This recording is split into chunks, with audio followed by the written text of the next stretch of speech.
Protests have continued in Israel despite Prime Minister Benjamin Netanyahu's decision to postpone controversial reforms to the judicial system.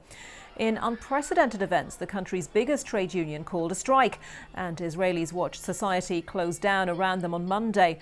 Mr. Netanyahu said the delay until the next session of parliament would enable dialogue and avoid civil war.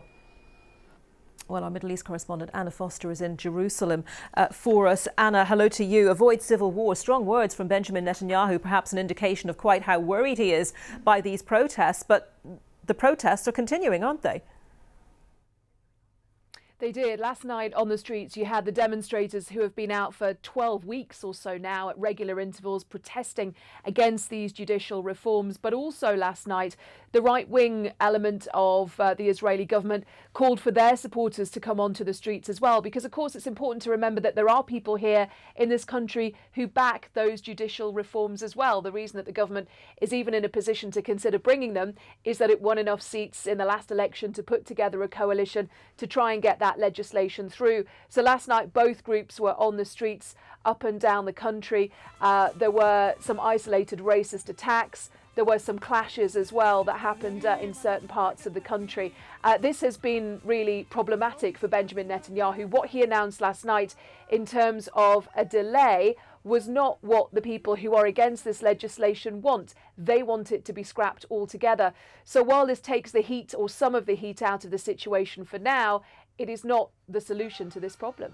Yeah, and it's difficult to see, even if there were talks between the two sides who are so opposed, how they would make some sort of resolution. So do you think this is Prime Minister Netanyahu's way of perhaps introducing some change to those proposed reforms and keep those who want the reforms happy as well?